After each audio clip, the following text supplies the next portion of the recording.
VCast, o podcast da Vanguarda Comunicação. Apresentação, Breno Maciel. Eu estou com a presença ilustre aqui do meu amigo Dr.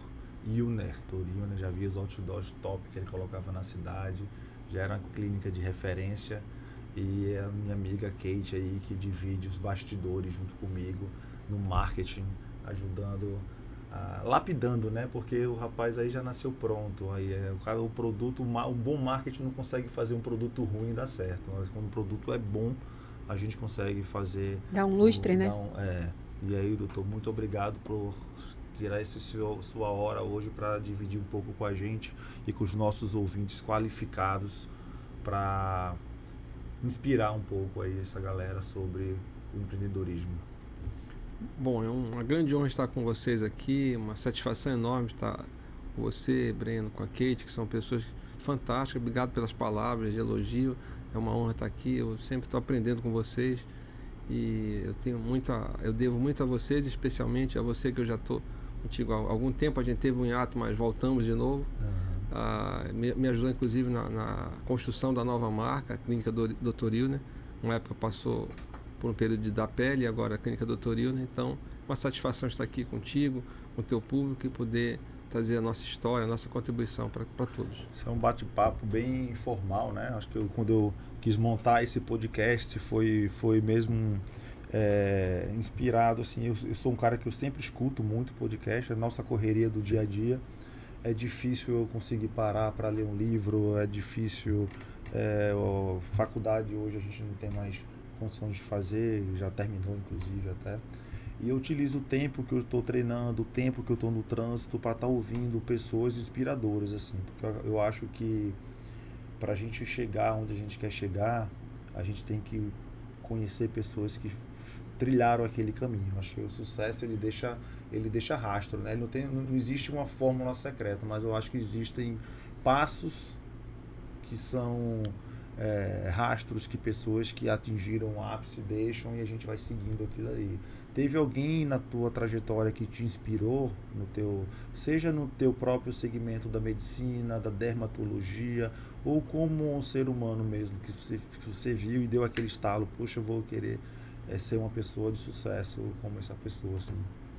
Na dermatologia, eu diria que duas pessoas foram meus pilares aqui, Dr. Sinésio Talhado e Dr. Austarta Gadelha, foram as pessoas que mais me inspiraram, porque durante a faculdade nós ficamos diante de várias disciplinas, então é muito difícil o profissional médico escolher qual que é o caminho certo. Então eu procurei observar qual era o perfil das pessoas que tinham sucesso na minha área.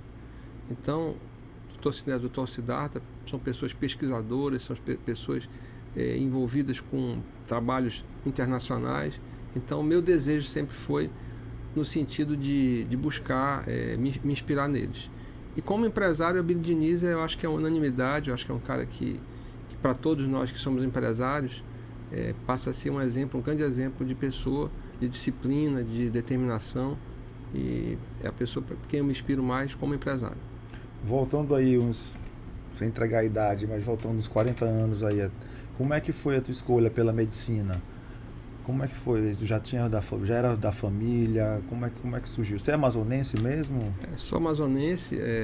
O meu pai era advogado e eu não tinha esse interesse, não me inspirava para ser advogado. Minha mãe funcionária pública federal, mas funcionária do Hospital Adriano Jorge. Ela foi uma das funcionárias que foi contratada na época da inauguração da Adriano Jorge, na década de 50.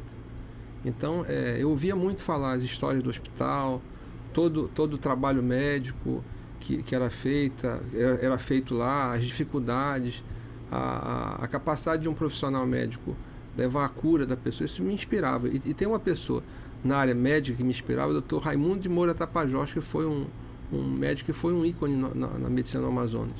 Então, eu lembro do consultório dele na Rua Lobo da Almada. Eu ainda pequeno era um consultório pequeno que tinha uma porta de vai e vem, e que quando você chegava lá você recebia um cartãozinho com número e esperava para ser atendido. E ele, já um senhor idoso, de cabelo branco, atendia a gente com muita educação, com muita gentileza, e ele era uma figura que para mim era uma inspiração como médico. Então, essas duas histórias me conduziram a decidir ser médico. Muito bacana, cara. Quando você estuda medicina, você estuda a parte técnica, né? Não existe na faculdade essa matéria sobre gestão, finanças. Então, como foi essa virada do médico para o empreendedor? E como foi esse gatilho? Como foi tua trajetória, assim, antes da clínica da pele, né? Foi a primeira clínica que você teve. Bom, em primeiro lugar, quando eu voltei do mestrado, em 95, eu fiz o mestrado em Niterói, eu percebi que havia várias possibilidades de negócios aqui. Mas eu não entendia como negócio, mas uma possibilidade de melhoria do atendimento médico. E logo em seguida eu fui diretor da Fundação Alfredo Amado, diretor técnico. E eu comecei a perceber possibilidades, por exemplo, de implantação. Naquela época era uma novidade de implantação de prontuário eletrônico, de melhoria do atendimento, da qualidade. Na verdade, eu sempre sonhei em atender pessoas e oferecer a elas uma coisa chamada felicidade. E a gente tinha muita dificuldade de oferecer isso no serviço público, devido à demanda grande, carência de profissionais, carência de recursos. Então, o meu primeiro passo foi me qualificar para ser gestor, que eu fui chamado para ser diretor técnico, e eu não me sentia capaz. Eu fiz na Fundação Getúlio Vargas uma pós-graduação em gestão pública. Então foi o primeiro passo que eu compreendi que eu não podia ser só médico. E eu tive muitas dificuldades no setor público de fazer as minhas ideias se tornarem realidade, por diversos motivos.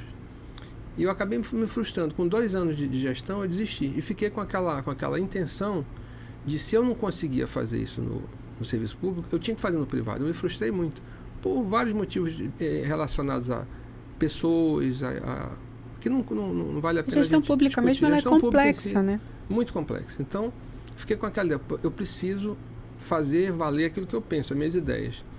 E faltava alguém que me fizesse transformar isso em realidade. Eu tive uma sócia que não era médica, passou comigo alguns anos, e ela me ajudou muito a fazer isso se tornar realidade, porque o médico não pode, ao mesmo tempo, atender e gerenciar. Então, logo que eu comecei na questão do atendimento numa clínica, que foi a Clínica da Pele, que nós criamos na época, eu comecei a compreender a questão do mercado, a questão da segmentação do mercado, como escolher o público, como escolher o produto que eu entregar, como atender o paciente com qualidade, transformar o atendimento não só numa consulta, mas numa experiência. Tudo isso foi aprendido no dia a dia. Que não era só abrir a porta, né? Então, eu dei muita cabeçada, não sabia como lidar com o meu público interno, que a gente sabe a importância dele, tão grande quanto o público externo. Então, eu fui construindo esse aprendizado, aprendendo no dia a dia. Posteriormente, eu fiz um curso de gestão com o Grupo Caproni, que é um grupo que atende clínicas médicas e odontológicas. Né? Te acompanha até hoje. Exatamente. Até hoje, esse Grupo Caproni ainda me presta consultoria. Então, foi a forma que eu consegui compreender. E aí eu fui segmentando, eu fui conseguindo definir qual o meu público-alvo. E dessa forma eu pude, com qualidade no atendimento, mas sem perder a qualidade técnica, que a minha meta sempre é estar atualizado, sempre vou entregar ao paciente o melhor, com qualidade, com respeito, com verdade, sem buscar nele apenas o vil metal, mas entregar resultado e, acima de tudo, deixar o paciente feliz, que ele saia da clínica, seja por doença, ou seja porque ele foi lá atrás da estética, que ele saia se sentindo bem atendido, se saia feliz. Tu tem um histórico, assim, vamos falar na linguagem da gestão, do LTV, dessas tuas clientes, Lifetime Value. Quanto tempo elas ficam na clínica? Você tem 35 anos de clínica. Mudou o nome, mas o modus operandi é o mesmo. Era o doutorinho, né? Tecnologia, tudo. Nesses 35 anos, você tem paciente que você olha assim, poxa, 35 anos atrás eu tratei espinha dessa moça, hoje está comigo no Botox. Hoje nós estávamos falando disso, né, Yunir? Que você tem paciente, um público masculino super fidelizado, né? Eu diria assim que eu não tenho isso em números absolutos, porque o nosso banco de dados, inclusive na época que nós trabalhamos juntos, nós tínhamos dificuldade de fazer essa garimpagem. Nós temos muita dificuldade porque, primeiro, houve mudança de plataforma da clínica. Esse é um exemplo. O segundo exemplo de dificuldade é a falta de registros adequados. Apesar da gente treinar a equipe, mas há muitos registros que são perdidos. Então, assim, eu não tenho números exatos, mas eu posso te dizer que eu tenho, hoje em dia, 30 mil pacientes cadastrados na clínica, que já passaram algum dia lá. Desses, eu calculo em torno de uns 5 mil pacientes que são fiéis e que vão regularmente. Quase 30% de pacientes de sexo masculino. Eu tenho várias famílias lá que já foram 4 gerações comigo. Então, desde da bisavó até o neto lá, que vai e que, às vezes, surpreendentemente, eu descubro que há pessoas que vão lá que são da mesma família que eu desconhecia, porque vão isoladamente.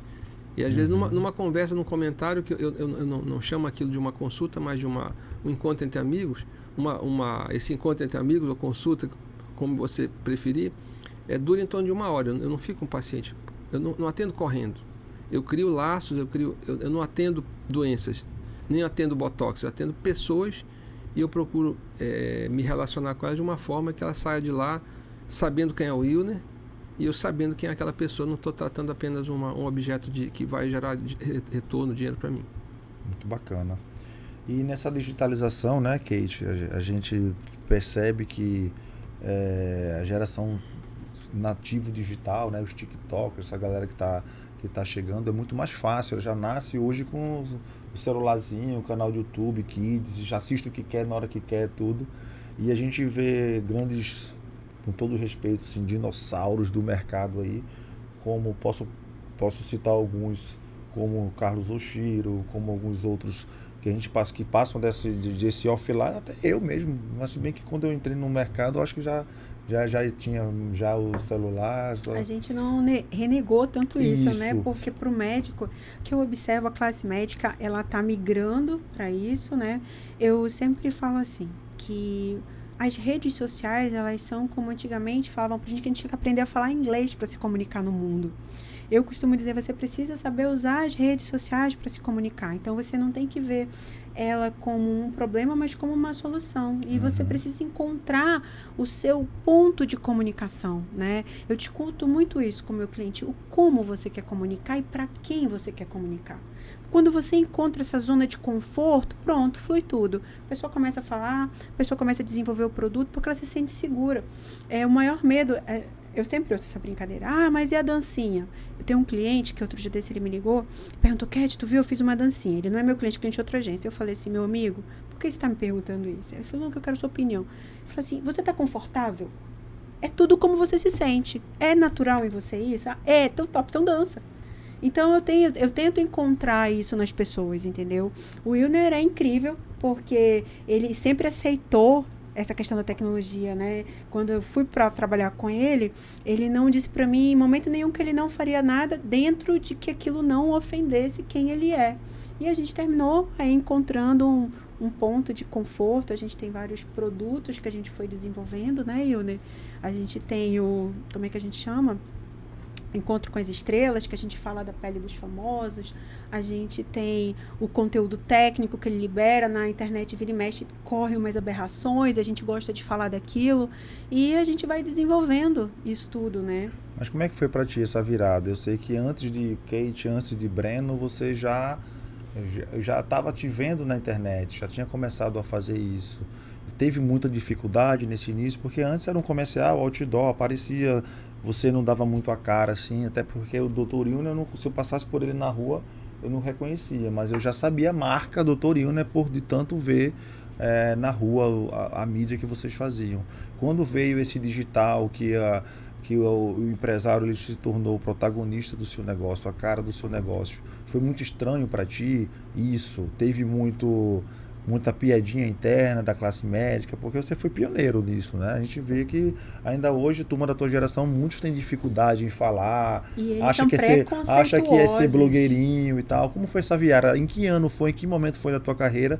E o que é que tu sentiu de diferente nisso, quando você começou realmente a trabalhar o digital pro teu negócio? Eu acredito, Breno, que a coisa aconteceu naturalmente. Se começar a puxar um pouco da minha história, lá no início, quando eu estava na residência médica, eu tinha muita dificuldade de me comunicar, muita inibição. Então, eu fui desenvolvendo essa desinibição com o tempo, dando aula na universidade, dando aula em congressos.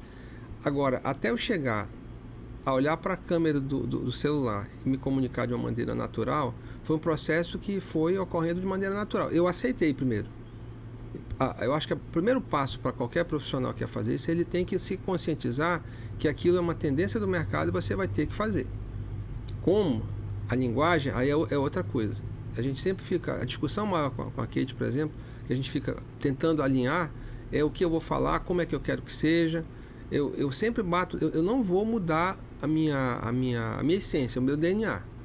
A pessoa, quando chegar na consulta contigo, ela tem que ver que te reconhecer. É aquele mesmo cara que tá ali na... senão, já pensou, eu tá dançando lá, chegar lá, o cara tá... Um cara sério. Sério, não dá pra... Não dá pra... Então, assim, eu consigo, na hora que o paciente chega lá, me comunicar de uma forma que eu atendo tanto homens quanto mulheres, como homossexuais, bissexuais, heterossexuais, da mesma maneira, e eu consigo entrar no universo de todos. E eu tenho certeza que eu consigo que cada um deles saia da clínica sabendo quem é o Wilner. E essa trajetória começa na minha linguagem, que é feita através do Instagram ou qualquer rede social.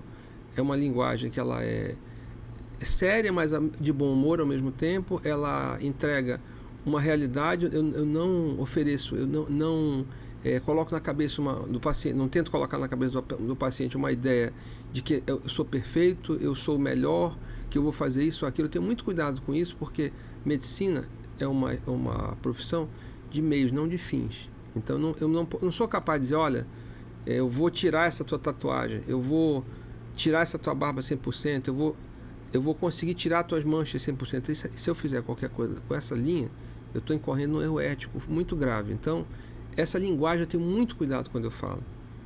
Tirar, curar, vai ficar ótimo 100%, eu tenho muito cuidado. Então, essa preocupação que eu tenho, evitar exageros, estar mostrando marca de relógio, marca de carro, aqui eu viajei não sei para onde.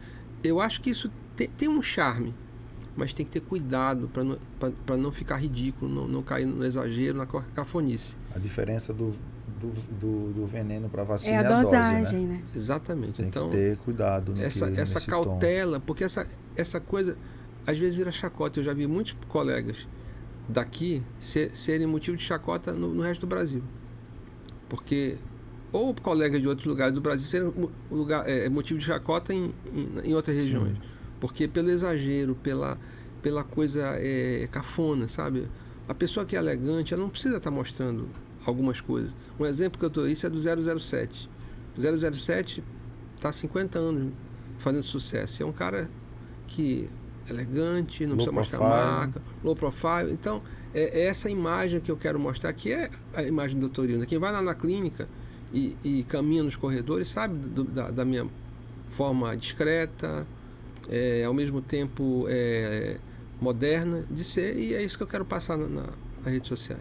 Falando da clínica, que é belíssima, a clínica Dr. Wilner.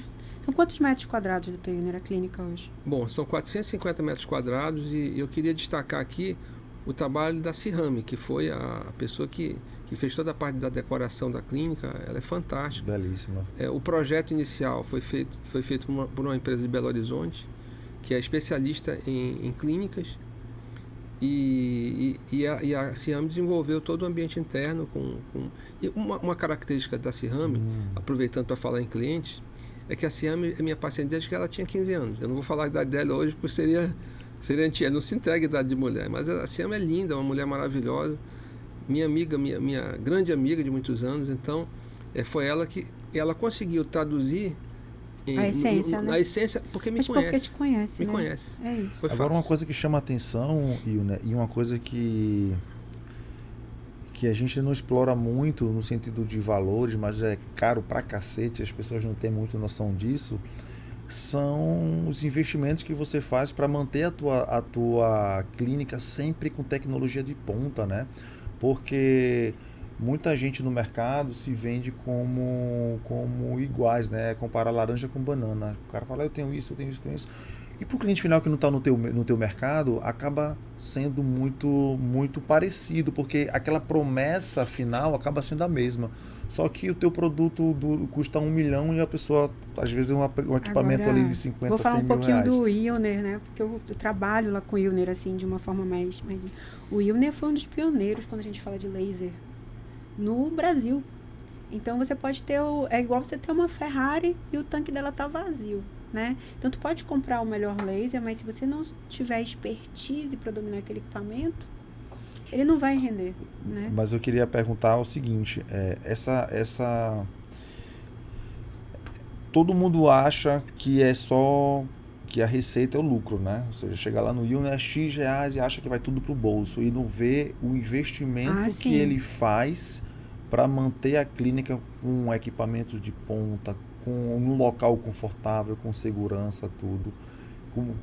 O próprio investimento de treinamento nele, eu tenho acompanhado mais de perto, é cursos e mais cursos internacionais, não é? Não é fácil não ser dermatologista. Conta pra gente, Wilner, como é que é isso aí?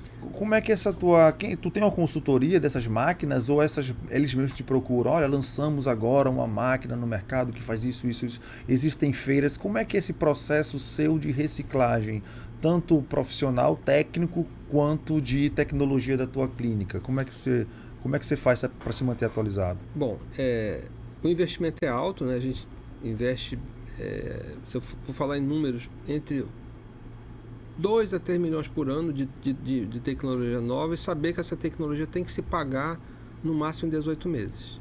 Então o payback tem que ser 18 meses, senão você é importante falar isso para o público, porque a pessoa até valoriza aquilo que ela está utilizando, entendeu? Porque você vê que tá ali uma Ferrari fazendo um choquinho, que hoje eu quase morro lá no abdominal, mas para a pessoa ter essa ideia, eu acho que eu não sei se no teu pitch de vendas, na hora da tua paciente, você cita alguma coisa nesse sentido, mas eu acho que é importante o paciente saber que aquilo que ele está utilizando não é um equipamento ultrapassado, que são equipamentos de ponta, que é caro manter uma clínica nesse padrão, nesse nível. E é isso que eu também te deixa como referência, né, nacional no teu segmento. E para a escolha, só complementando a resposta, primeiro você tem que ser estudioso, você tem que estar sempre up to date em conhecimento de laser. Então, hoje eu além de ser uma referência, eu tenho que sair da modéstia e explicar um pouquinho. Além de eu ser referência em relação a clínicas, no sentido de demanda, de receita, e isso é interessante na região amazônica, eu sou referência em conhecimento de laser, em conhecimento de física de laser. Alguns colegas do Brasil inteiro me ligam semanalmente perguntando, fazendo algumas perguntas e pedindo ajuda no sentido de que eu dê alguma consultoria informal para saber qual laser comprar. E essa consultoria que eu dou, eu faço no meu dia a dia para minha escolha. Onde que eu encontro? Existem, pelo menos 2 vezes por ano, eventos em que há congresso e feira. E aí eu dedico essas viagens a ir aos stands, ver as novidades. E como é que eu decido? Primeiro, tendo conhecimento técnico. Exatamente. Porque se apresentam várias tecnologias que não são balela. E para que eu defina se é balela ou não, eu tenho que ter conhecimento técnico. E não dá para terceirizar não dá para terceirizar essa decisão, né? Eu bato de frente com o engenheiro físico, com o engenheiro que entende de física de laser. Porque eu conheço, o cara não vai me enganar, me vender alhos por bugalhos, não vai me enganar, porque eu pergunto qual a energia, qual a profundidade, qual o cromóforo. Eu pergunto, Quantos anos trabalhando com laser? 23 anos. Meu primeiro laser foi em 1999. Então, o cara não vai me enganar. A não ser que ele diga alguma inverdade e eu embarque. Já aconteceu de você comprar e receber feedbacks negativos, que é normal, você ser pioneiro em algo e acreditar no produto, né? Tem o Kobe Bryant até fala, não sei se foi ele ou foi o Michael Jordan, que as pessoas veem as cestas que ele fez, mas não vê quantas quantas vezes caiu no quantas chão. vezes ele perdeu. E a gente vê lá o sucesso, a clínica, as máquinas, tudo e tal. Mas teve aquele elefante branco que você comprou e a tua paciente, tu foi honesto com ela para dizer, olha, tá aqui, mas não é o resultado que eu gostaria. Aconteceu nesses 35 anos? Com certeza. Isso aí, se eu dissesse que o contrário, seria uma inverdade. O que acontece algumas vezes é que a demanda não cobre a receita, não cobre a despesa. A demanda de paciente não vai gerar uma receita que consiga se pagar. Já tive equipamento que deu prejuízo, ou pelo menos empatou. Uhum. Teve equipamentos que eu comprei que não entregaram o resultado que eu esperava. Agora, ultimamente, nos últimos 8, 9 anos, eu só dou bola dentro, porque cada ano que passa você fica mais experiente. Então, eu digo que esses principais erros que eu cometi foram no início da minha carreira, que eu ainda estava começando. Eu comprei coisas que... eu vou citar um exemplo do meu primeiro laser, que chamava Fotoderm. Era um laser que era uma luz pulsada com NDI. Depois a gente brinca no Brasil chamando que era o Photoburn. Então, eu queimei vários pacientes. Queimei, mas graças a Deus eu consegui recuperar todos. Porque era uma tecnologia imprecisa. Eu e o mundo inteiro estávamos começando. Uhum. Então, é claro que a entrega de resultado não era a entrega esperada. Então, hoje, é claro, existem pacientes com situações difíceis que a gente não consegue resolver. Tem situações inesperadas. Mas como é medicina? A medicina é assim mesmo. Um cirurgião opera um paciente querendo a cura. Às vezes o paciente morre na sala de cirurgia. A medicina, infelizmente, é uma atividade que não tem como você prever exatamente o resultado. Não, mas é exata, né? E de 0 a 100, a máquina, ela é, na sua concepção, ó, de 0 a 100, a máquina representa quantos por cento? E quantos por cento é a mão do médico para poder fazer o procedimento? Eu diria que a inteligência é 50% e a máquina os outros 50%. Porque quando se fala em mão, foge um pouco do conceito que eu tenho atualmente. Hoje, as tecnologias são operadas, a maioria das vezes, pela minha equipe, não por mim. Uhum. E quando você compra uma máquina, ela vem com um protocolo X da empresa. Só que aí, logo que o equipamento chega na clínica, nós começamos a fazer alguns testes com a nossa equipe, com voluntários, para a gente desenvolver nosso próprio protocolo. E a partir do desenvolvimento do nosso protocolo, esse protocolo ele é determinado e a equipe vai seguir aquele roteiro. Então, a inteligência que vai direcionar. A parte da mão é treinamento, porque a maioria desses equipamentos eles tem uma precisão muito grande. Uhum. Eu falo, por exemplo, o que é melhor, um peeling ou um laser? O peeling é um procedimento que ele é manual e há risco de você ir um pouco mais profundo, um pouco mais superficial, é uma coisa muito arcaica. Um laser não posso determinar quantos milímetros eu vou aprofundar, o quanto eu quero. E uma vez que você estabeleça protocolos, eles são totalmente reprodutíveis. Diferente, por exemplo, de um botox, um preenchimento, que também é reprodutível, mas com uma necessidade de um senso artístico, de uma habilidade manual, né? de vários fatores que vão determinar resultado. Então, eu fico muito preocupado com a população quando eu vejo profissionais que fizeram curso de final de semana, pessoas despreparadas que fazem inúmeras teratogenicidades aí. Eu em um ano atendi mais de 200 casos de complicação de pacientes que foram submetidos a injetáveis e com necrose, com complicação, com infecção. Pode acontecer inclusive conosco, nós não estamos isentos disso, de complicações. Mas nós, pela nossa experiência, temos habilidade para lidar com isso e, na maioria das vezes, resolver. Quando a gente está falando aqui no tema do nosso podcast, gestão, marketing, inovação, acredito que todos esses pilares o Wilner é referência, né? Marketing, um cara marqueteiro nato.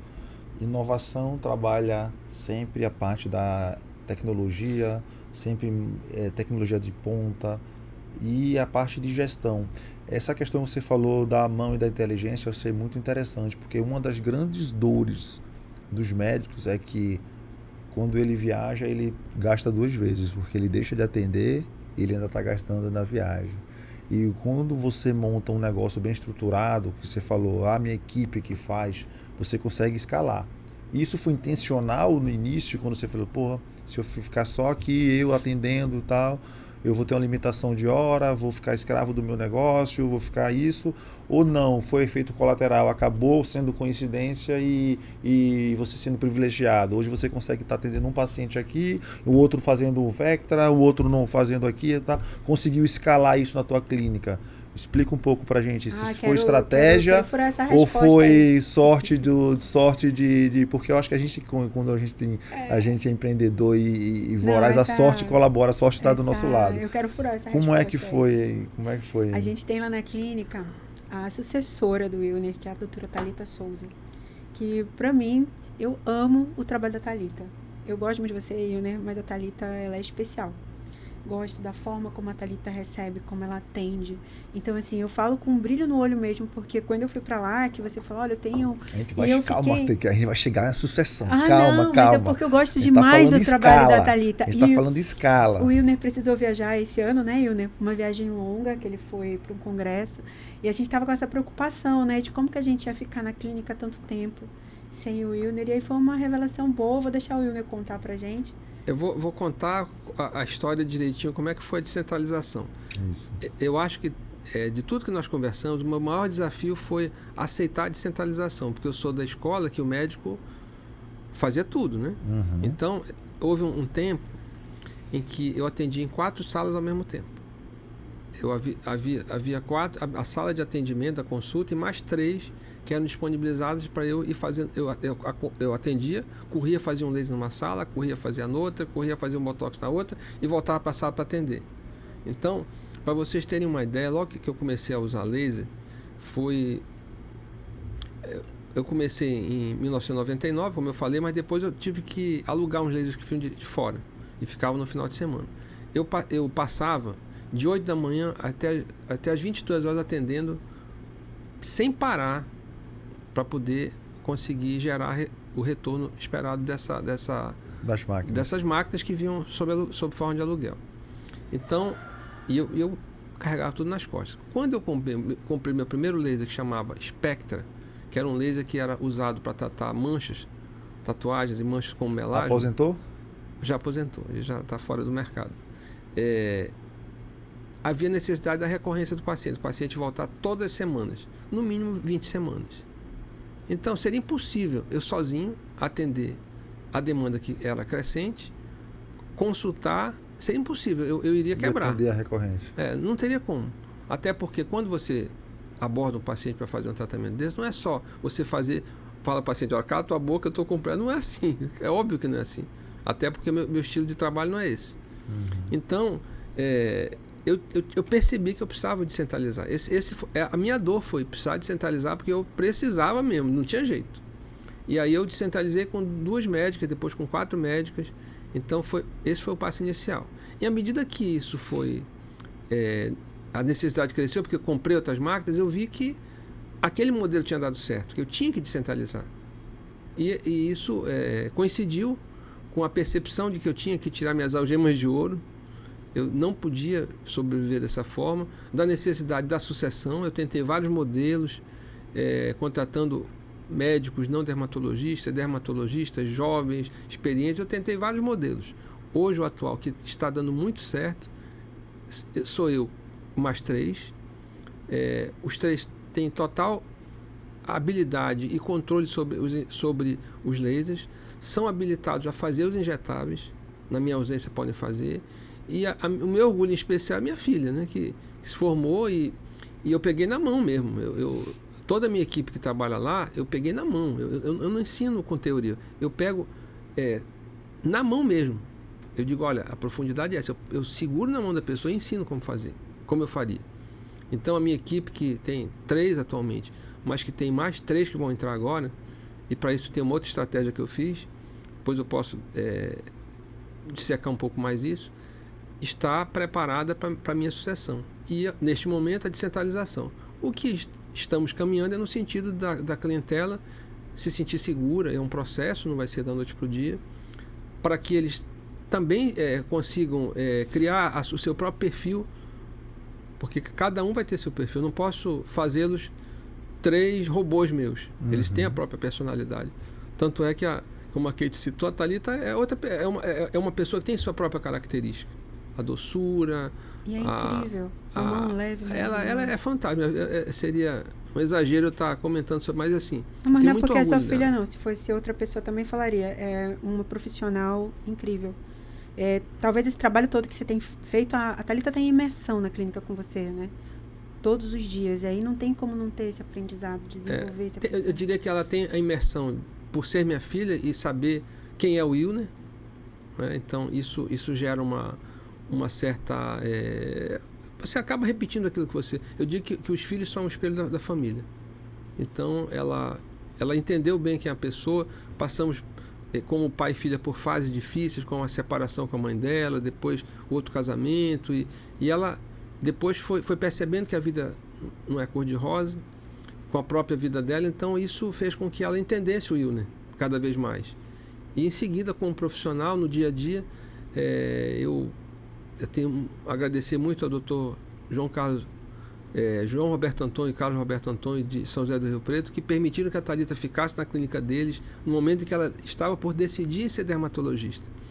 E ela percebeu que pai e filho podem trabalhar juntos. Foi um dilema assim na cabeça dela, assim, Sim. a escolha da área. Será que eu vou? Será que eu não vou? É um Era um casamento dilema. É um dilema. isso. É um dilema. Casamento, né? Porque assim, veja bem, qual que era o medo?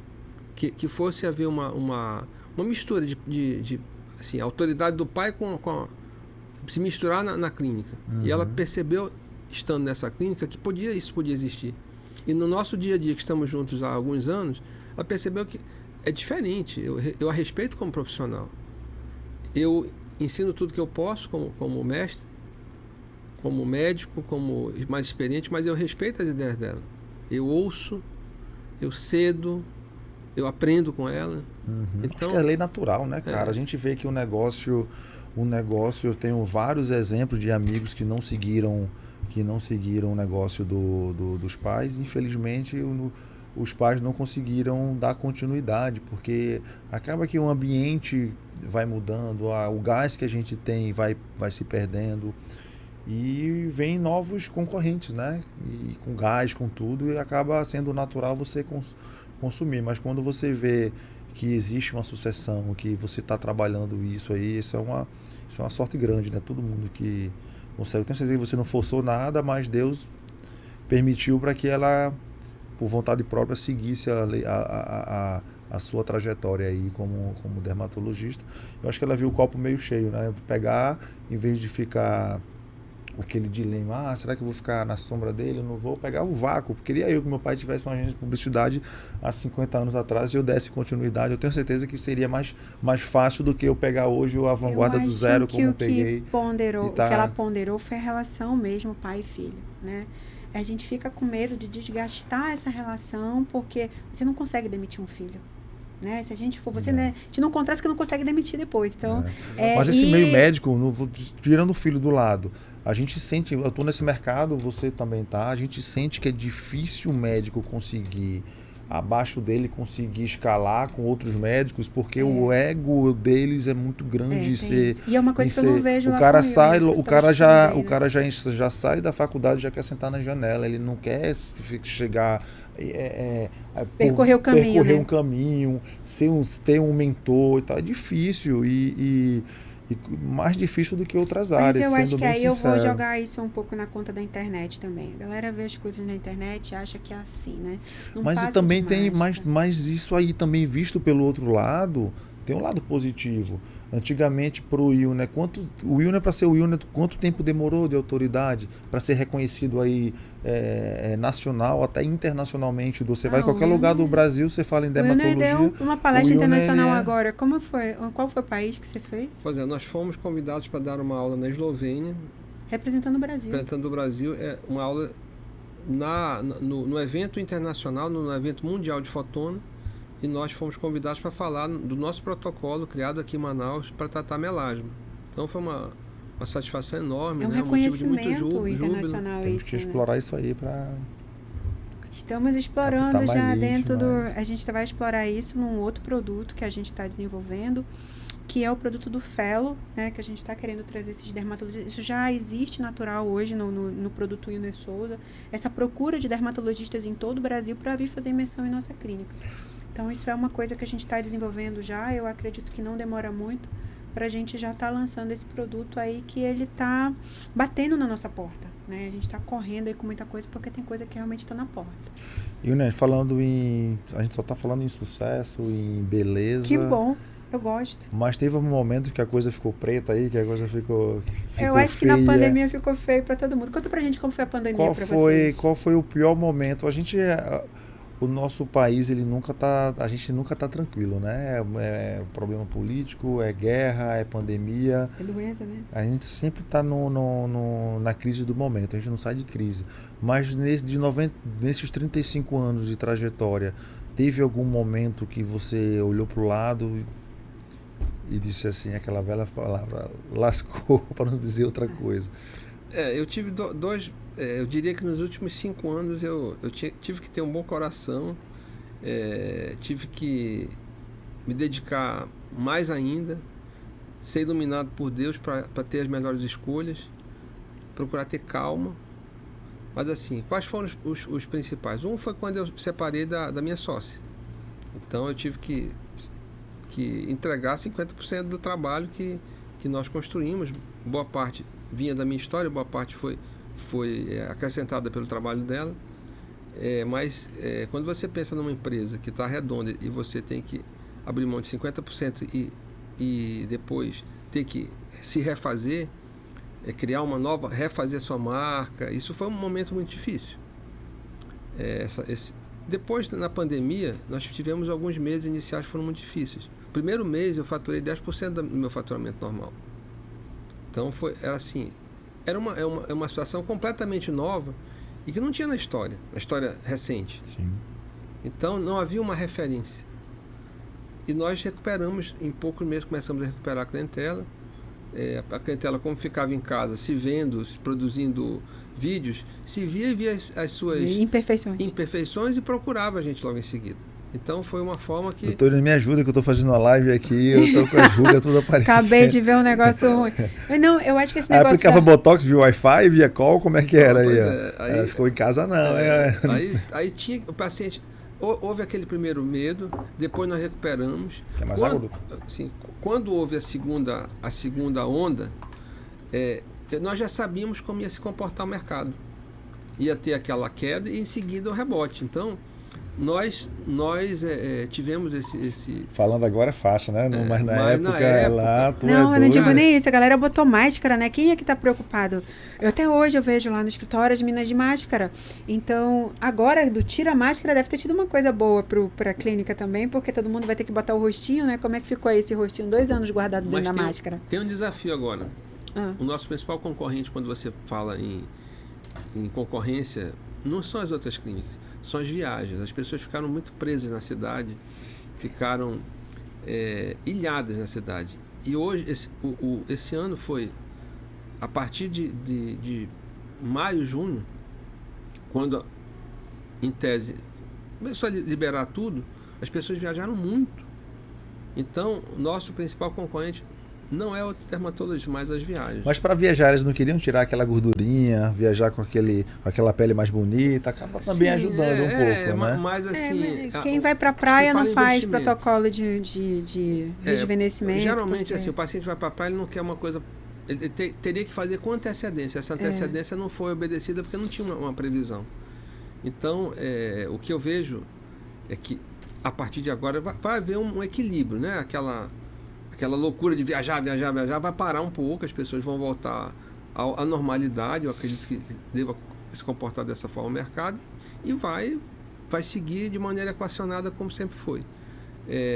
Na verdade, se eu for ver meu histórico como empresário, até antes de eu saber que era empresário, sempre eu estive sempre eu busquei o mar azul, sem saber que isso existia.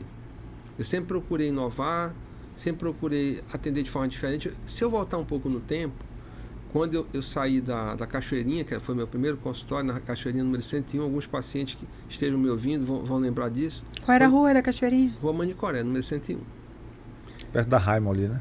Isso, exatamente. Aí, quando eu fui para o Semon, eu montei um consultório diferente. Não tinha uma mesa separando o médico do paciente. Era uma sala de como se fosse uma recepção uma sala de estar. O paciente chegava e ele ficava meio perdido, porque ele está acostumado com aquela mesa no meio. Aí eu falava, não, pode ficar à vontade, sente aí. Porque eu coloquei o computador numa mesa à minha esquerda, ficava encostado na parede e eu atendia o paciente. Como se estivesse na sala ali, tomando um chazinho da tarde. Se assustava. Então, já era uma inovação. Já era uma coisa que não existia isso. Já era humanizado, né? Era uma experiência. Já era humanizado, né? Porque isso deixa humanizado. Isso, eu estou falando de 20 anos atrás. Então você sempre buscou a diferenciação no teu negócio, né? Foi o meu primeiro passo, foi esse. E depois, em seguida, os lasers que surgiram, as várias coisas que foram surgindo, eu sempre procurei, sem saber da existência do Mar Azul, porque eu acho que esse até na decisão de ser dermatologista, entre outras coisas, que eu via o Dr. Sinésio, o Dr. Strato, como eu comentei, sendo pessoas brilhantes e fazendo muito bem, que naquela ocasião havia 13 ou 14 dermatologistas na cidade. Imagina, eu comecei a observar, todos nós precisamos de dermatologista, todos, seja por doença, por coceira, por estética, 100% da população precisa de um dermatologista. Nós tínhamos 14 médicos aqui, numa cidade que tinha 1 milhão de habitantes. Era uma conta fácil de fazer. Sim. Alguém ia precisar de mim, ia me procurar. Por mais que eu ainda não fosse... Hoje são quantos? Nós somos em torno de 150 dermatos na cidade. Ainda para a população ainda existe uma tá aí, carência. A negócio de publicidade não está dando muito certo, não. Dermatologia é uma especialidade. E o público masculino, me fala, desde o início. Primeiro me fala um pouco como você buscou essa questão da beleza e saiu um pouco do lance da doença, né? De não ser lembrado somente na parte da doença e sim na parte da estética, da beleza. Foi natural isso acontecer por conta da tua divulgação, da tecnologia, do que você acabava divulgando mais? Na verdade, quando eu fiz a residência, da Fundação Alfredo da Mata, que trata de doenças. Então, sim, a minha formação básica foi essa. E eu comecei a perceber, no início da década de 90, o surgimento da questão estética. Botox, preenchimento, que surgiu nessa época. Surgiu nessa época? Nessa época. Então, tem 30 anos, mais de 30 anos isso.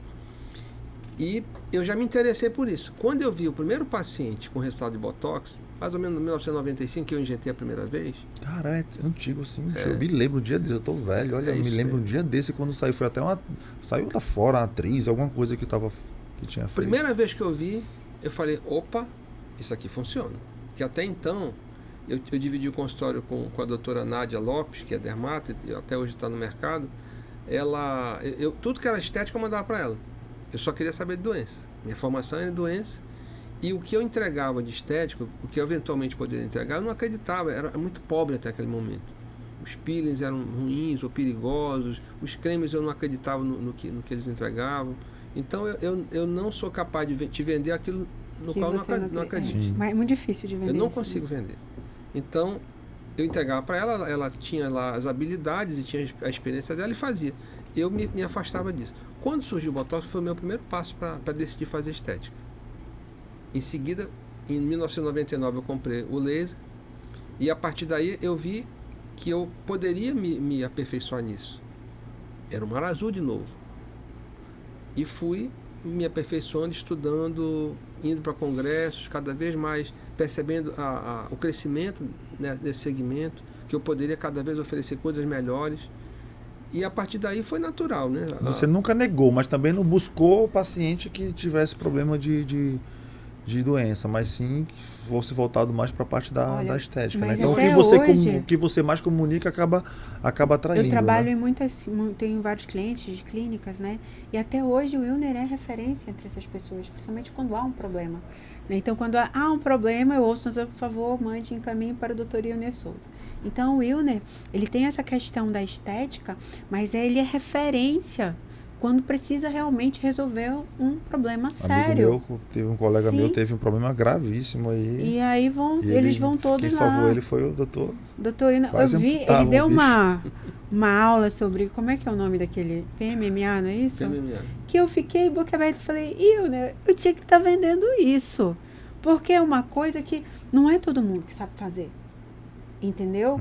O dermatologista, o recém-formado, ele não tem a experiência que o Wilner tem quando a gente fala de usar um laser ou de tratar algo tão delicado quanto um PMMA no corpo humano, né? Que você olha, que se a gente colocar, isso é uma bomba relógio.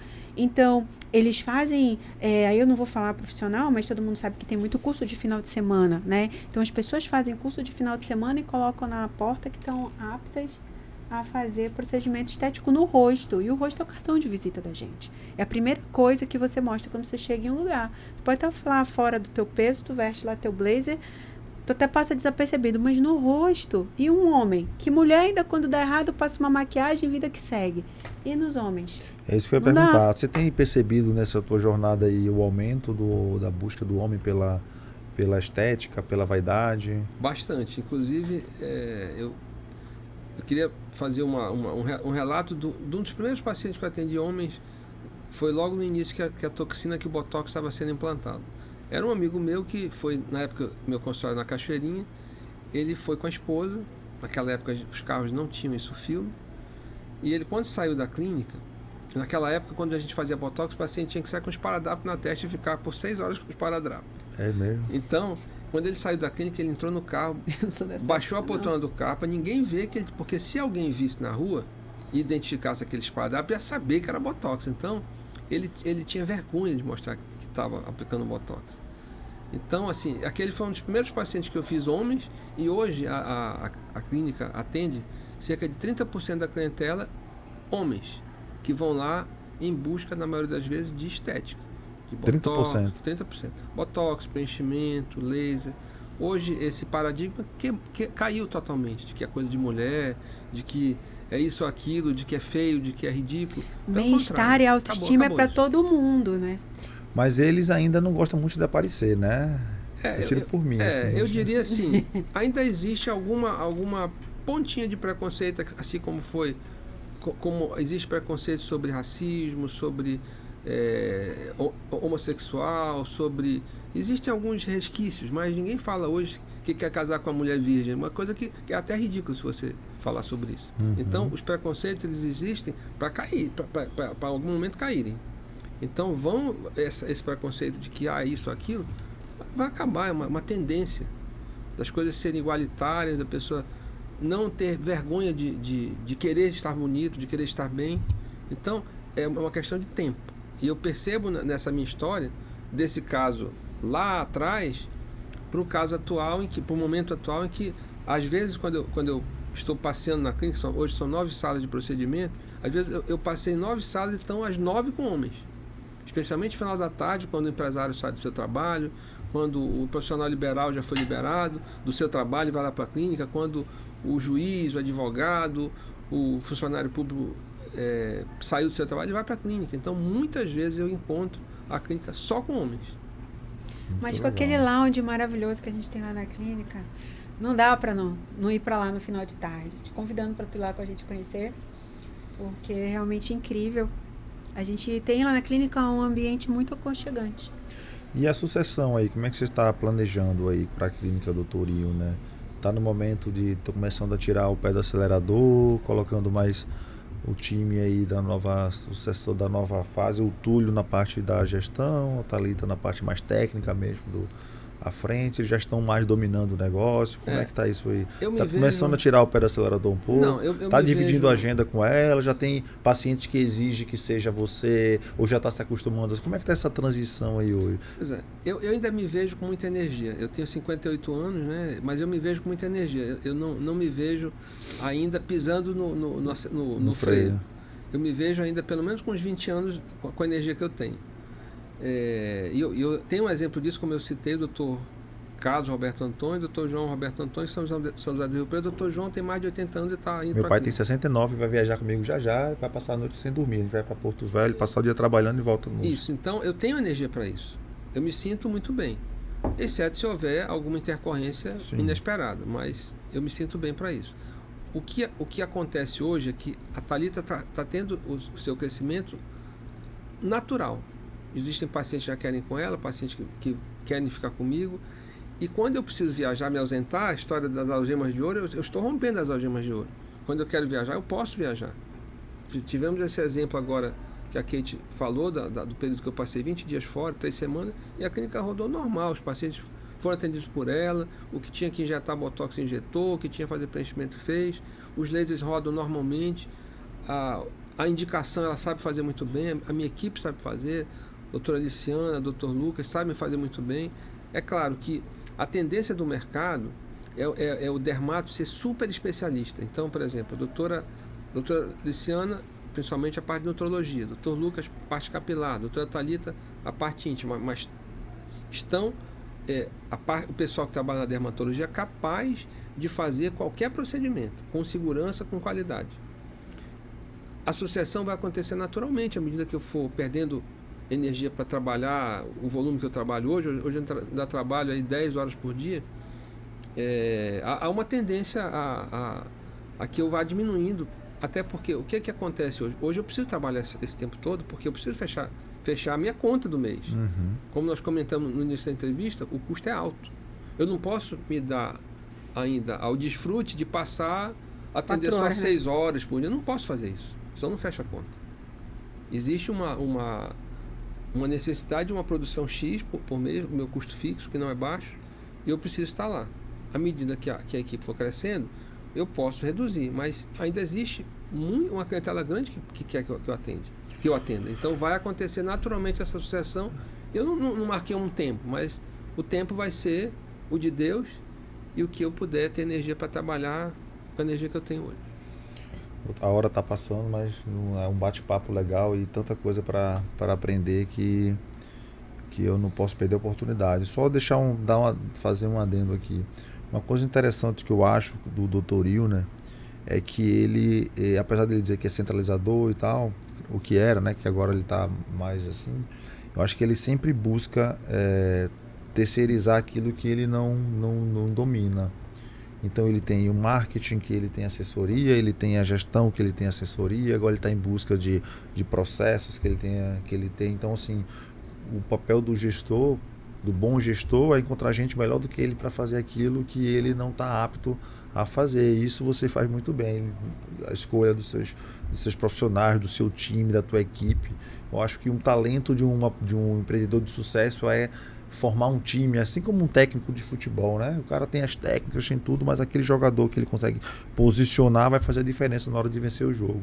Eu acho que você tem conseguido nesses 35 anos, vencendo cada partida, vem os desafios e volta, e a vida é sempre realmente um altos e baixos, igual o nosso batimento cardíaco, né? Tem que momentos altos, tem que momentos baixos, aí sobe de novo. Acho que é isso que faz a gente sobreviver.